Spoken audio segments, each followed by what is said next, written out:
오늘 우리에게 주시는 하나님 말씀은 요한계시록 3장 1절에서 6절입니다.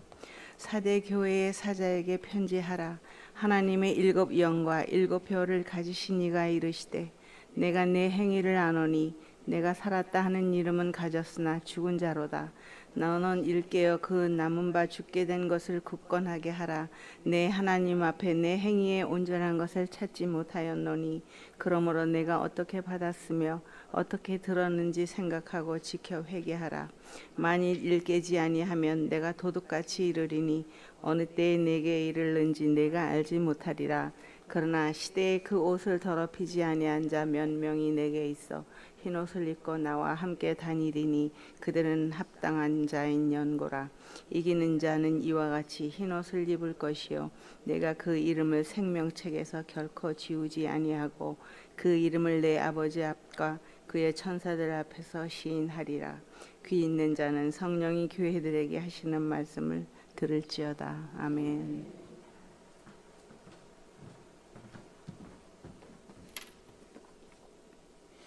하나님, 이 아침도 하나님 말씀 앞에 섭니다.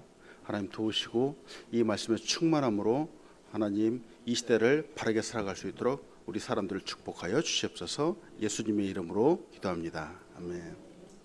할렐루야. 오늘도 하나님의 은혜가 우리의 삶 가운데 가득하게 소원합니다. 요한계시록을 계속해서 묵상하고 있습니다. 오늘은 3장의 사대교회에 대해서 여러분과 같이 잠깐 나누기 원합니다. 우리가 잘 아는 것처럼 이 요한계시록에는 소아시아의 7교회가 소개되고 있습니다. 각각 교회마다 그 특징들이 아주 확연하게 드러나고 있는데요. 어떤 교회는 칭찬을 받은 교회도 있었지만 우리가 잘 알고 있는 것처럼 어떤 교회는 많은 또 책망을 받기도 했다라고 하는 거예요. 대부분의 교회들은 칭찬보다는 책망을 많이 받았다는 것을 우리가 보게 됩니다. 근데 오늘은 특별히 그 책망 가운데서도 가장 큰 책망을 받은 교회를 보게 됩니다. 바로 사대교회라는 이 교회가 바로 그 주인공이죠. 우리는 먼저 이 지역에 대해서 볼 필요가 있습니다. 사대라고 하는 이 지역, 도대체 어떤 지역적인 특성이 있었는가? 그것은 이 교회에 어떠한 지대한 영향력을 주었는가 하는 부분이죠. 먼저 이 사대라고 하는 지역이 있습니다. 이 지역은 우리가 어제 보았던 두아디라 교회가 있던 이 두아디라고 하는 지역에서부터 약 남쪽으로 60km 정도 떨어져 있는 지역입니다. 근데 이곳은 고대 루디아 왕국의 수도였습니다. 루디아 왕국이라고 하면은 오늘날로 말하면 터키 지역을 말합니다. 또한 아주 비옥한 땅이고요. 또한 산 밑에 위치해 있었기 때문에 군사적으로도 아주 요충지 중에 하나였습니다. 로마 시대에는 총독이 이곳에 거주하게 됐습니다. 더군다나 이 지역은 말이죠, 금도 아주 많이 났다는 거예요. 금도 많이 생산하는 지역이었었고 무역도 발달해서 돈과 각종 물건들이 넘쳐나는 도시였다는 거예요. 그래서일까요? 이 지역은 부의 상징이었다는 거예요. 부의 상징, 아주 부함의 상징. 한국으로 말하면 강남당 같았던 거예요. 그러나 AD 17년에 큰 지진이 나서 거의 모든 것들이 파괴되었죠. 그런데 로마의 황제 티베리우스와 클라디우스의 지원으로 다시 재건된 도시입니다. 자, 여러분, 이쯤 되면 말이죠, 이 도시가 제가 간략하게 말씀드렸는데 이쯤 되면은 우리는 짐작할 수 있습니다. 이토록 발전된 곳, 이토록 부가 넘치는 곳이라면은 당연히 사람들이 아주 많이 거주했겠죠. 많이 살았겠죠. 사람들이 많은 곳에 항상 있는 것이 있다는 거예요. 무엇이 있을까? 온갖 죄악과 우상을 섬기는 행위들이 여전히 있을 수밖에 없다라고 하는 거예요. 이런 사회적인 현상은 당연하다는 거예요. 오늘날도 그렇다는 거예요. 오늘도 죄악들만 있었을까? 아니죠. 또한 이 사람들을 불쌍히 여기고 이런 곳에 교회가 들어가서 또한 이 사람들을 바른 길로 인도하려고 하는 교회의 그런 헌신적인 모습들도 당연히 있다라고 하는 거예요. 교회를 통해서 영혼을 구원하고 영혼을 바른 길로 인도하는 길, 하나님께로 인도하고자 하는 그 마음들, 그 노력들, 이것이 바로 사대교회의 사명이었다는 거예요. 그런데 처음에는 이렇게 누구나 다 뜨거운 마음을 가지고 시작을 합니다. 그 사명을 받아서. 교회도 마찬가지죠. 근데 오늘 보니까 이 교회의 초심이라고 하는 처음 마음이 사라진 교회를 보게 된다는 거예요. 오늘 성경은 이 사대 교회를 향해서 무엇이라고 말하고 있는가? 죽은 자이다, 죽은 교회이다, 이렇게 표현을 하고 있다는 거예요. 참 안타깝고 이상하죠. 부족할 것이 없는 지역이죠. 소위 정말 살기 좋은 지역인데 왜 이곳에 있는 이 교회는 이런 평가를 받아야 되는가 하는 거예요. 사대교회 성도들, 그 교회 행위가 온전하지 못하다 하고 말하죠. 본문을 보면서 여러분과 같이 먼저 주목할 수 있는 부분은 바로 이 교회에 말씀하시는 분, 예수님의 모습이 어떤 모습으로 비춰지고 있는가 하는 것이죠. 각 교회마다 말씀하시는 예수님의 모습들이 등장을 하는데 이게 조금씩 다르다라고 하는 거예요. 다르다라고 하는 거예요. 이 사대 교회를 향하여 말씀하시는 예수님의 모습은 하나님의 7 영과 7 별을 가지신 이렇게 표현을 하고 있다는 거예요. 오늘 본 말씀인 1절부터 3절까지 다시 한번 봅니다. 1절입니다. 사대 교회의 사자에게 편지하라. 하나님의 7 영과 7 별을 가지신 이가 이르시되 내가 내 행위를 아노니 내가 살았다 하는 이름은 가졌으나 죽은 자로다. 너는 일기에 그 남바 죽게 된 것을 굳건히 하라. 내 하나님 앞에 내 행위에 온전한 것을 찾지 못하였느니 그러므로 내가 어떻게 받았으며 어떻게 들었는지 생각하고 지켜 회개하라. 만일 읽히지 아니면 내가 도둑같이 이르리니 어느 때에 내가 이르는지 내가 알지 못하리라. 지금 이 사대교의 상태를 말하고 있는데요. 상태가 심각하다는 거예요. 그래서 이 심각한 사대교회를 대하는 예수님의 모습이 바로 7 영을 가지시고 7 별을 가지신 예수님의 모습으로 드러나고 있다고 하는 거예요.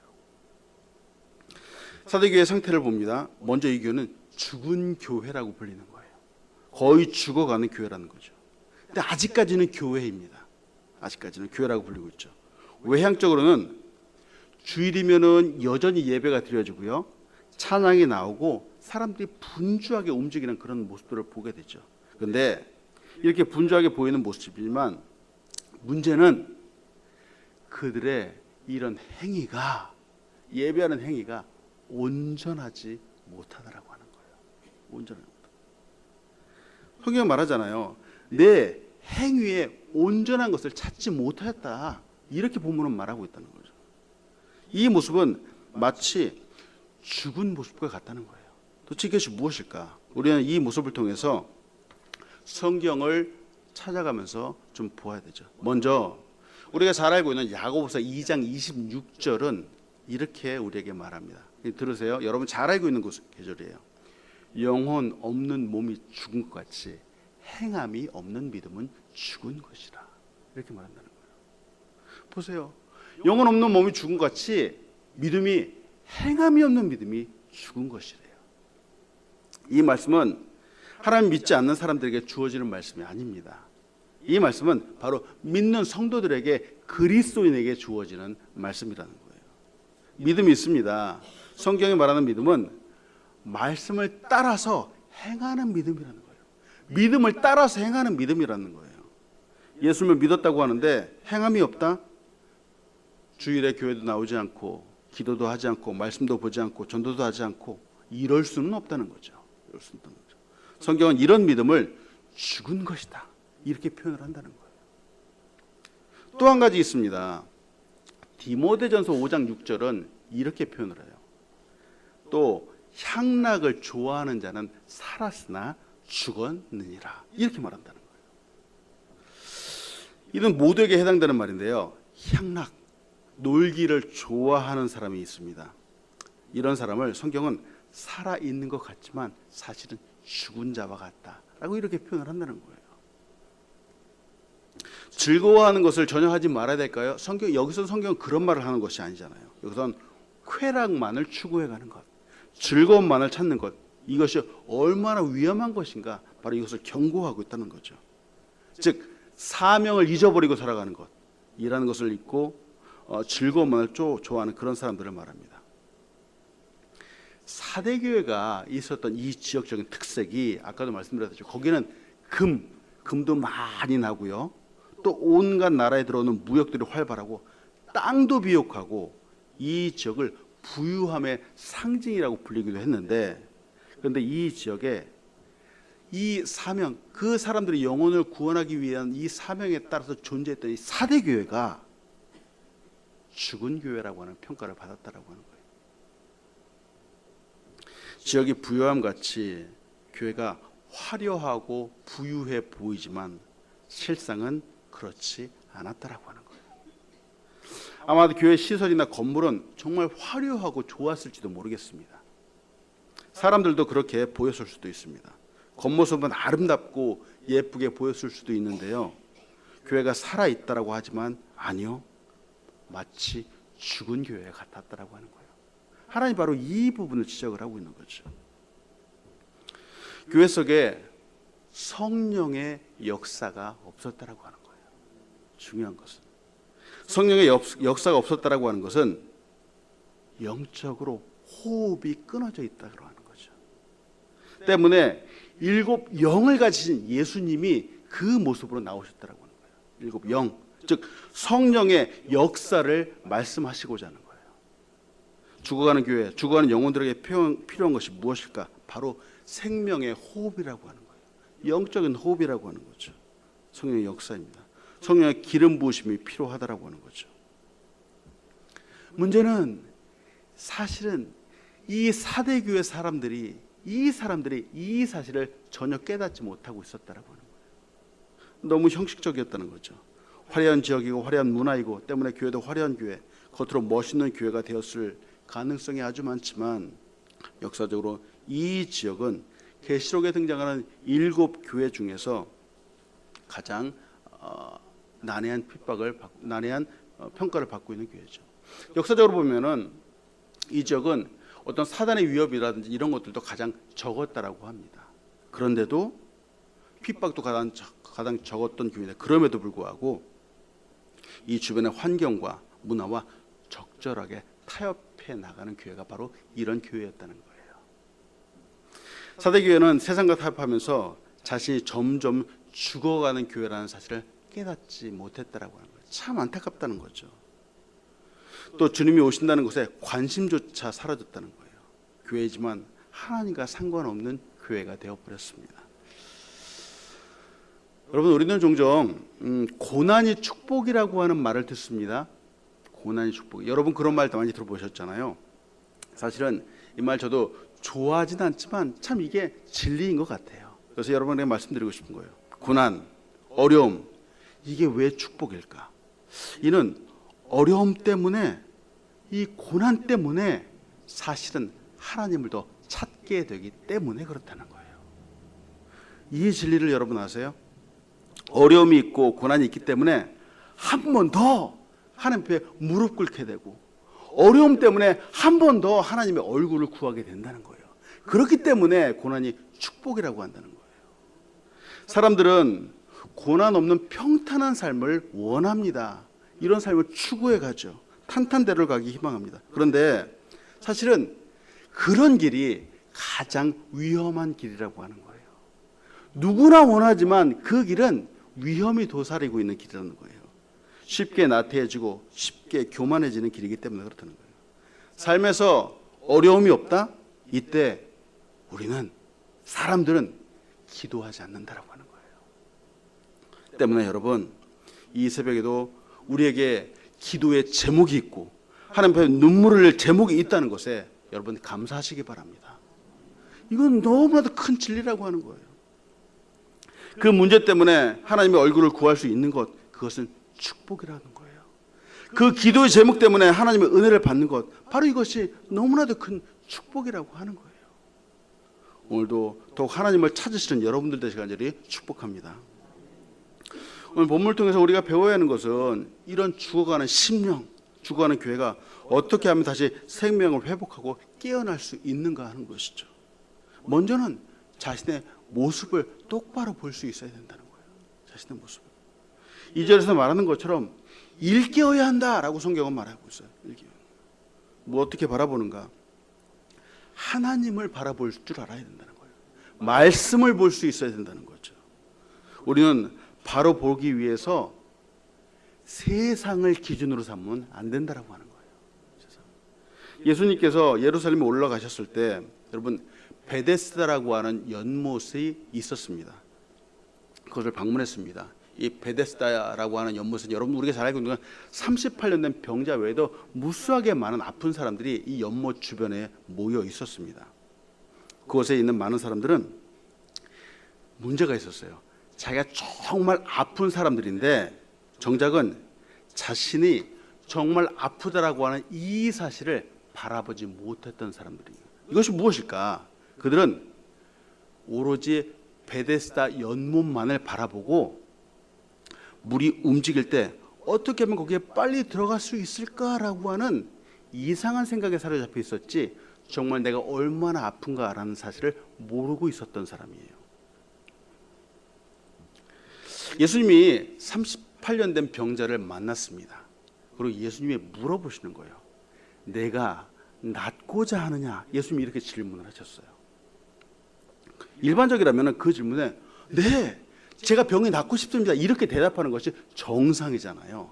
그런데 베데스다 연못만 바라보고 그 좁은 세상, 물이 움직인다는 그것만 바라본 이 38년 된 이 병자의 대답이 기가 막히다라고 하는 거예요. 뭐라고 대답하는가? 나를 저 못에 넣어주는 사람이 없어서 내가 가는 동안에 다른 사람이 먼저 내려갑니다. 이렇게 대답을 하더라는 거예요. 내가 낫기를 원하는 것이 아니라 내가 저기를 들어가기 원합니다. 이렇게 대답하더라는 거예요. 이상하다는 거죠. 이 사회적인 체념과 원망, 오직 그 좁은 세상만 바라보는 이런 대답들이 나오더라는 거예요. 자기 자신을 바로 보지 못하고 세상을 바라보고 원망하는 그런 대답들이 나오더라는 거죠. 사대교회는 어떤 모습일까? 부요함과 풍요함 속에 바로 사대교회라고 하는 자신의 모습을 보지 못하고 마치 베데스다 연못이라고 하는 작은 세상만 보는 것처럼 38년 된 병자가 그렇게 보는 모습처럼 세상과 비교해서 세상과 적절히 타협하는 그런 모습들로 보이더라는 거죠. 어떻게 하면 일깨일 수 있을까? 세상과 비교하지 않는 거예요. 세상과. 좁디 좁은 베데스다 연못과 같은 이 세상과 비교하지 않는 겁니다. 세상의 부요, 그 풍조와 비교하여서 내가 많은 것들을 갖고 있지 않다면 의기소침해지고 또 조금 갖고 있다면 마치 교만해지는 것과 같이 이 세상과 비교하지 않는 것, 이것이 나 자신을 바로 볼 수 있는 축복이라고 하는 것이죠. 이 본을 보게 되면서 여러분과 나누고 싶은 것이 오늘날 세상의 문화라고 하는 거예요. 문화. 이 사대교회를 보면서 오늘날의 이 세상의 문화와 접목시켜서 우리는 생각해 보아야 되는 거죠. 여러분 잘 아시잖아요. 마치 우리 여인들에게 아주 큰 힘을 주는 것 같은 가방이 있습니다. 가방. 지금은 거의 모두가 갖고 있는 옛날에 조금 얼마 전까지 유행했던 루이비통이라고 하는 가방이 있습니다. 많은 사람들이 요새는 갖고 있죠. 과거에는 그 가방을 갖고 있으면 어깨가 딱 펴지는 것 같고요.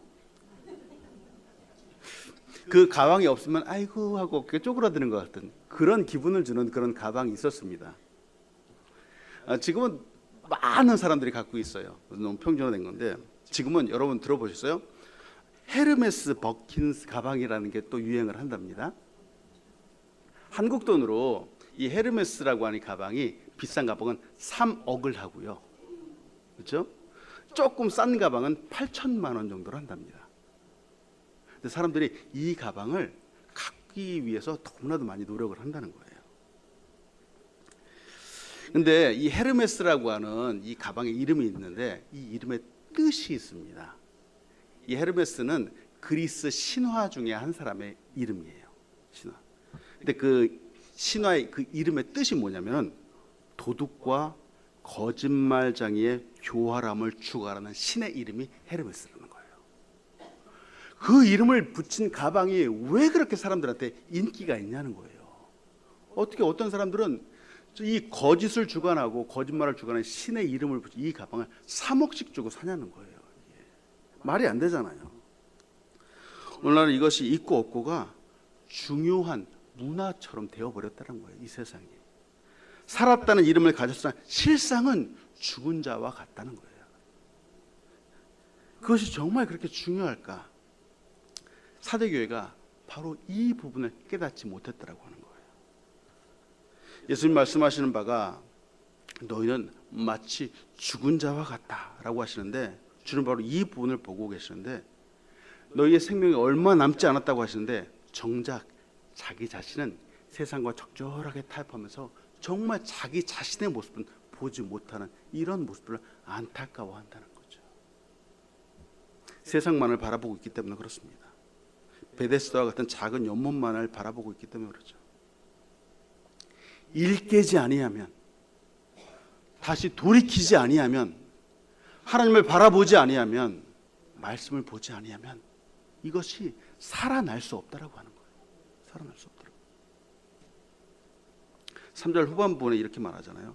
만일 일 깨지 아니하면 내가 도둑같이 이르리니 어느 때에 내게 이르는지 내가 알지 못하리라.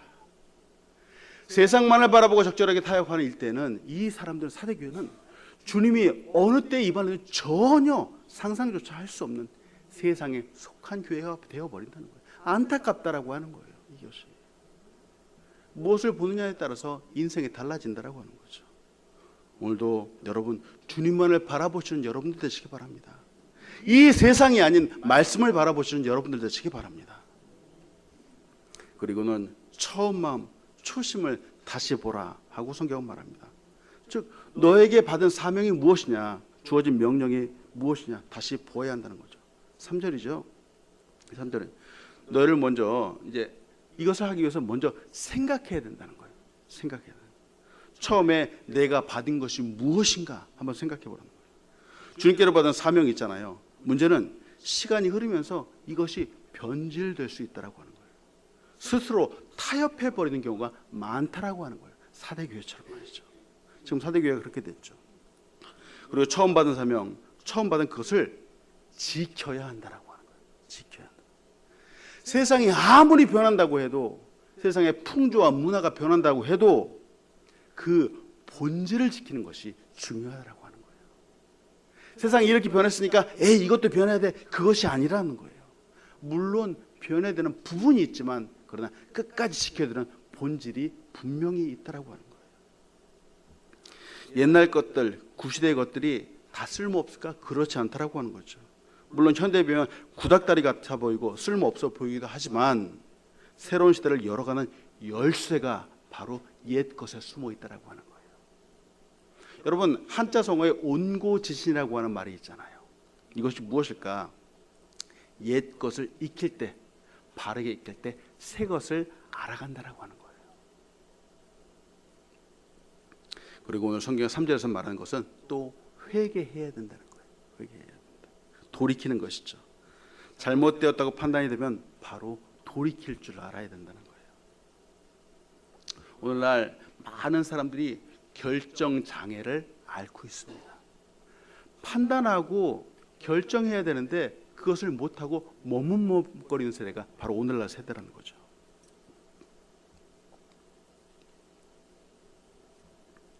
요한계시록을 보면서 참 안타까운 것은 성경이 말하는 이 세상의 풍조, 보여주기도 하는 이 예언이 하는 내용들이 사실은 오늘날도 그대로 나타나고 있다라고 하는 거예요.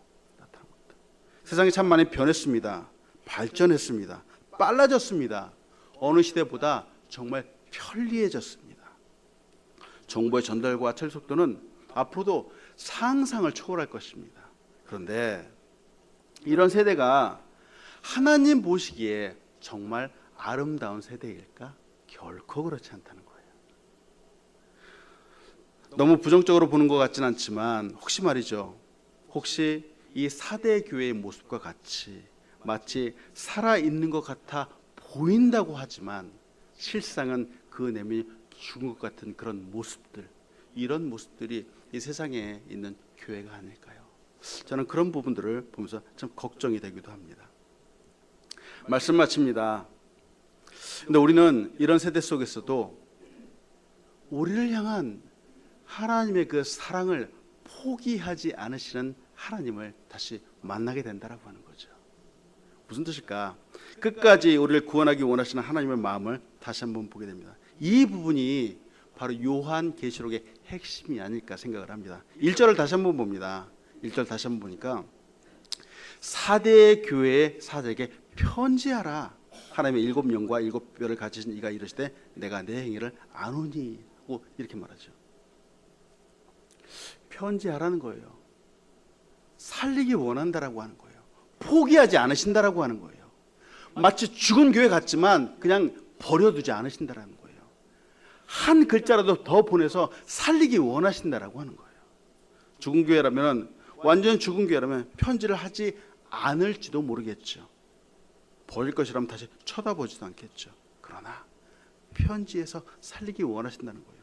또 4절을 한번 봅니다. 4절에 그러나 사대에 그 옷을 더럽히지 아니한 자 몇 명이 내게 있어 흰 옷을 입고 나와 함께 다니리니 그들은 합당한 자인 영거라. 보세요. 죽었지만 그 속에서 하나님은 소망을 찾으시는 분이라는 거예요. 소망을 찾으시는. 그 남은 자 한 사람, 그 남자 몇 사람, 단 한 명을 찾으시는 분이라는 거죠. 왜? 돌이키라고, 다시 살아나라고. 이 소망을 보시는 분이 바로 우리 하나님이라는 거죠. 그래서 일곱 영 성령의 호흡을 다시 불어넣기 원하셔서 하나님께서 다시 말씀하신다는 거예요. 다시 편지하신다는 거죠. 사랑하는 여러분, 오늘도 나를, 우리를 이 세대 가운데 결코 포기하지 않으시는 하나님을 바라보시기 바랍니다. 세상이 아닌 하나님의 얼굴 구하시는 여러분, 그래서 하늘의 축복들을 받고 하늘의 생명들을 가득히 담는 여러분들 되시기를 축복합니다. 기도하겠습니다. 우리 다 같이 좀